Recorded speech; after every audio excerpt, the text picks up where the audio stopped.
Bagong balita mula Kremlin, sinubukan daw patayin ni Ukraine si Vladimir Putin. Sinabi nila na maraming drone ang tumarget sa kanyang pribadong tirahan.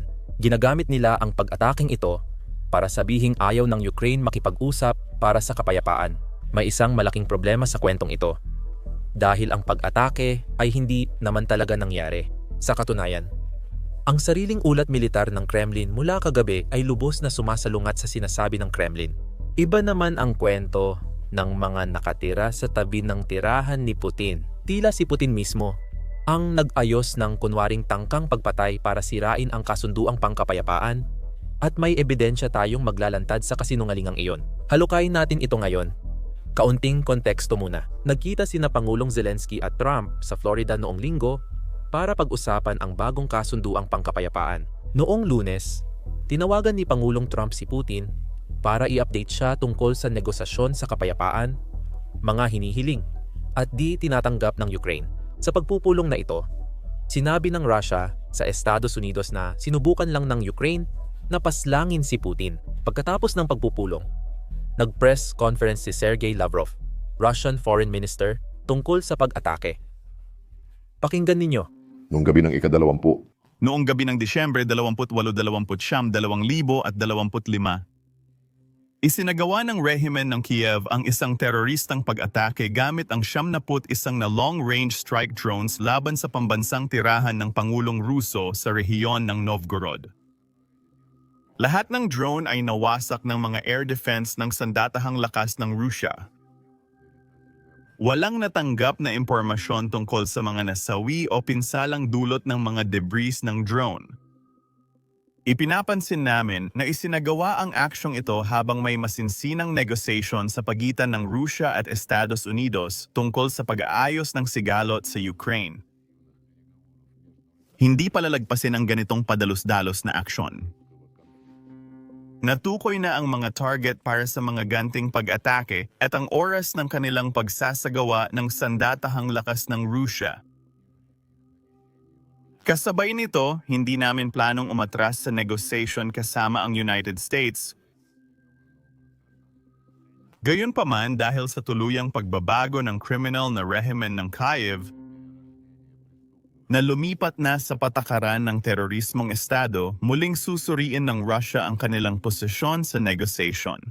Muling re-repasuin ngayon. Ayon sa hiwalay na pahayag ng Russia, mukhang si Putin mismo ang nagsabi kay Trump na tinangka siyang patayin ng Ukraine sa pamamagitan ng pag-atake sa kanyang tirahan. Matapos ang negosasyon ng United States at Ukraine noong linggo, sinabi ni Putin na ayaw ng Ukraine ng kasunduang kapayapaan at kaya nila sinusubukang palalain pa ang digmaan sa pamamagitan ng pagtugis sa kanya. Tinanong si Pangulong Trump tungkol sa balita at kung ano ang sinabi ng Russia, at ito ang sagot niya sa media. Pakinggan ninyo. Alam mo ba kung sino nagsabi sa akin nito? Si Pangulong Putin, maaga ng umaga. Sabi niya, inatake siya, hindi maganda yon. Nababahala ka ba na ang sinasabing pag-atake sa bahay ni Putin ay makakasira sa kapayapaan? Oh, hindi ko gusto yon, hindi maganda yon. Narinig ko yung kaninang umaga, hindi maganda yon. Huwag mong kalimutan, Alam mo yung mga tomahawk, pinahinto ko yung mga tomahawk, ayoko nun. Kasi pinag-uusapan natin, alam mo, sensitibong panahon ito, hindi ito ang tamang panahon. Iba yung maging agresibo dahil sila ang unang umatake, iba naman yung atakihin mo yung bahay niya. Hindi ito ang tamang panahon para gawin ang alinman doon at hindi mo pwedeng gawin yon. Nalaman ko ito kay Pangulong Putin at talagang nagalit ako. Naniniwala ka ba na itong chismis ang may mga serbisyo ng intelihensya ng United States na mahigpit na binabantayan ang kanilang mga pasyente? Meron ba? Lumabas na. Sige, malalaman natin. Ibig kong sabihin, sinasabi mo, baka hindi talaga nangyari ang pag-atake. Posible rin naman siguro. Pero sinabi sa akin ni Pangulong Putin kaninang umaga, nangyari na raw ito. Tungkol sa kwentong ito, hindi naman talaga nagbahagi ng anumang ebidensya ang Russia kung talagang nangyari ito. Sa katunayan, lahat ng ebidensya na meron tayo ay nagpapakita na ang pag-ataking ito ay hindi talaga nangyari. At ang ebidensyang ito ay hindi galing sa NATO o mga bansa sa kanluran, kundi galing mismo sa militar ng Russia. Kaya tingnan natin kung ano ang ulat na ito. At bago iyon, gusto ko lang kayong paalalahanan. Ipinahayag ni Lavrov na pinaputukan ng Ukraine ng 71 drones ang tirahan ni Putin. Buti na lang, Nagawa ng mga security forces na pabagsakin lahat ng drones. Pero tandaan nyo pa rin ang numerong yan dahil mahalaga yan. 71 drones. Tingnan natin ang ulat na ito mula sa Russian Defense Ministry. Ito ay ulat na inilalabas ng Defense Ministry gabi-gabi. Kadalasan, nag-uulat ito kung ilang drones ang pinakawalan ng Ukraine at ilang napabagsak ng Russia. Gabi-gabi nila itong inilalabas at sinasabi ngayon sa atin. Ayon sa ulat, sinabi ng Russian Defense Ministry na 89 na drones lang ang napabagsak nila sa Russia. Hindi lang sa isang lungsod, kundi sa buong bansa. Ngayon, kung titingnan natin ng mas malalim ang ulat na ito, sinasabi nito ang tungkol sa rehiyon kung saan matatagpuan ang tirahan ni Putin. Iyon ay ang rehiyon ng Novgorod. Makikita mo ito sa ikalawang linya. Sabi ng Russian Defense Ministry, 18 drone lang ang naitabla nila sa rehiyong iyon. Pero ayon sa Kremlin, nagpakawala ang Ukraine ng 71 na drone at nagawang pabagsakin ng mga puwersa ng seguridad ang lahat ng mga iyon. Hindi talaga nagtutugma ang mga numero dito. Ang 71 na drone ay hindi pareho sa 18 na drone, kaya 2 tao ang nagbibigay ng magkaibang bilang. Pero malas kay Putin, marami pang hindi tumutugma sa kanyang kwento. Dahil ngayon, mayroon na rin tayong mga pahayag mula sa mga residente. Sa madaling salita, mga taong nakatira malapit sa lugar kung saan matatagpuan ang tirahan ni Putin at wala silang alam tungkol sa anumang malakihang pag-atake na naganap. Tingnan ninyo ang ulat na ito. Hindi nakarinig ng drone o pagsabog nitong mga gabi ang mga residente sa Valde, Novgorod. Hilagang silangan ng Russia, malapit sa tirahan ni Putin. Parang kinukumpirma nito na ang pag-atake ng Ukraine sa tirahan ni Putin ay hindi talaga nangyari. Parang kinukumpirma nito na ang sinasabing pag-atake ng Ukraine na inaangkin ng Kremlin ay hindi talaga nangyari. Ayon sa mga residente, wala silang napansing pag-atake kahit may pahayag ang mga awtoridad. May sistema ang Russia na agad nag-aabiso sa mga residente ng lugar na pupuntahan ng mga drone bago pa ito mangyari. Parang yung babala ng Apple na natatanggap natin sa telepono.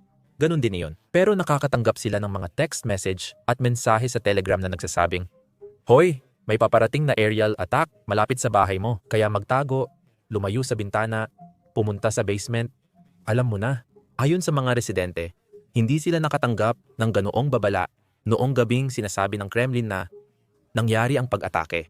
Kadalasan, laging may babala kapag may paparating na drone at saka wala ring nakarinig ng ingay ng drone o anumang pagsabog. Alam mo yon, sabi ng Rusya na napabagsak nila halos 100 drone. Kaya dapat may narinig na pagsabog ang mga residente sa himpapawid. Walang nakarinig ng kahit ano. At sabi ng mga residente, wala rin silang kilalang nakarinig ng ganoon. Natulog ang lungsod buong gabi at paggising, iniulat ng Moscow ang malawakang pag-atake ng drone. Kaya pagkatapos lumabas ang lahat ng ito, tinanong ang Kremlin tungkol dito.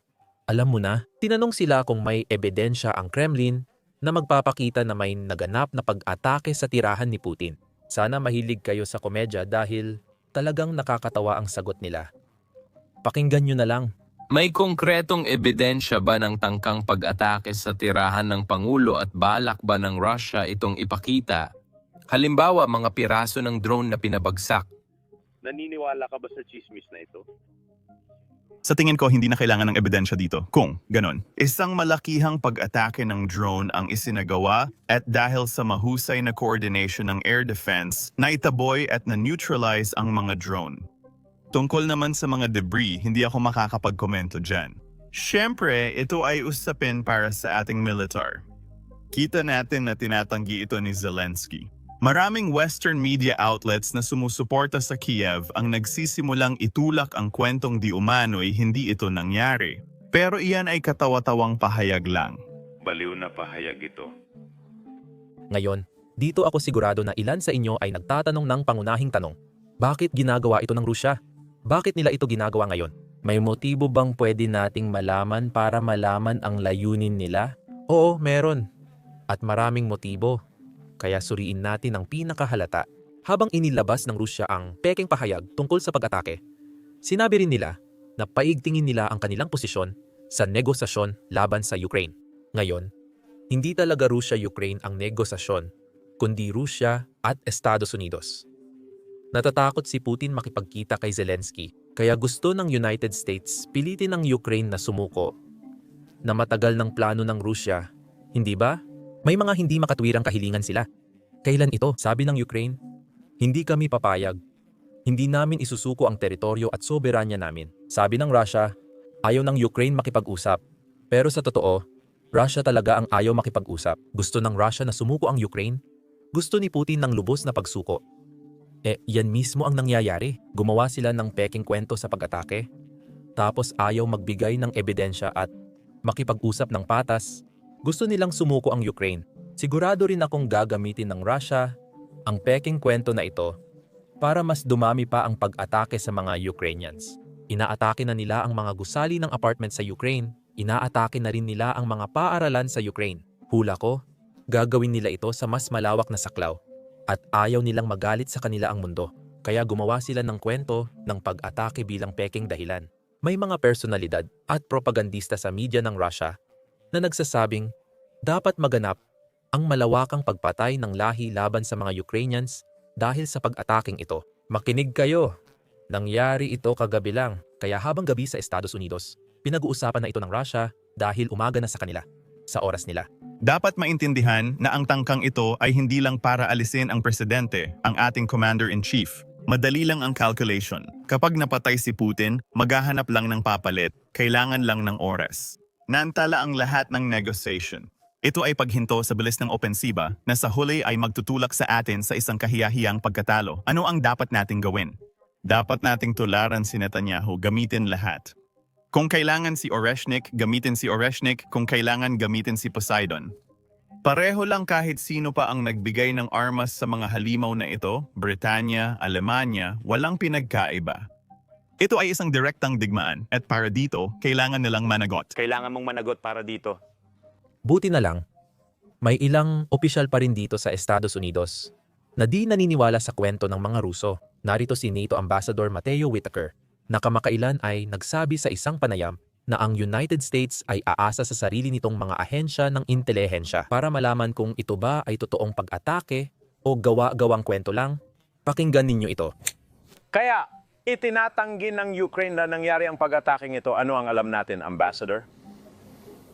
Alam ko yan, may mga ulat mula sa panig ng Russia tungkol sa di umano'y pag-atake sa isa sa mga palasyo ng presidente gamit ang drone o mga drone. Hindi pa malinaw kung talagang nangyari ito. Alam mo, gabi-gabi ay tumatanggap ang Ukraine ng mga drone at missile sa kanilang kabisera at alam mo, ang magagawa lang nila ay lumaban pabalik. Parang hindi maganda na ganito kalapit sa kasunduan ng kapayapaan. Gustong makipagkasundo ng Ukraine para sa kapayapaan pero may ginagawa silang maaaring pabaya o di nakakatulong. Kaya alamin natin ang punot dulo ng impormasyong ito. At para sa akin, ang pinakamahalagang bagay ay kung ano ang sinasabi ng mga intelligence service ng Estados Unidos at ng ating mga kaalyado tungkol sa kung nangyari nga ba talaga ang pag-ataking ito o hindi. Magaling, kailangan natin gawin yan. Isa sa mga problema sa paggawa ng mga video na ganito, kung saan nagpapakita tayo ng maraming drone strike, kahit na walang nasasaktan na tao o sundalong Ruso sa video. Madalas i-demonetize o nililimitahan ng YouTube ang mga video namin. Sa katunayan, nitong nakaraang linggo, 4 sa mga video namin ang na-demonetize. Ayon sa YouTube, ang pagpapakita ng mga drone strike o kahit footage mula sa frontlines ay hindi kaaya-aya para sa mga advertiser, kaya nililimitahan ang mga video. Ganito ang realidad ng makabagong digmaan na nilalabanan at tinatagumpayan ng mga Ukrainyano. Kaya naniniwala kami na mahalagang talakayin ang lahat ng ito. At iyan ang dahilan kung bakit inilunsad namin ang sarili naming plataforma, Basics Insider. Ginawa namin ito mula umpisa, kaya walang limitasyon. Hindi na namin kailangang i-blur ang drone strike, frontline footage, o mga wasak na base ng himpapawid ng Russia. Wala rin kaming pinapatakbong ad sa site. Hindi namin kailangang i-censor ang sarili namin kahit ayaw ng mga advertiser sa mga tinatalakay namin. Hindi kami gumagamit ng ads, kundi umaasa sa suporta ninyo. Kung interesado ka sa ganitong coverage at gusto mong mapanood ang mga video namin na hindi censored at makakuha ng bonus content na hindi talaga namin pwedeng i-upload dito sa YouTube, siguradong sumali ka sa amin sa basicsinsider.com. Pwede mong i-click ang link sa description or i-scan ang QR code sa screen. Sa pagsali mo, mapapanood mo lahat ng content na na-upload na namin. at pati na rin ang lahat ng video na i-upload pa namin sa hinaharap. Bukod dyan, sinusuportahan mo ang aming coverage at channel. Kaya salamat! Ako si Sam, magkita tayo sa susunod.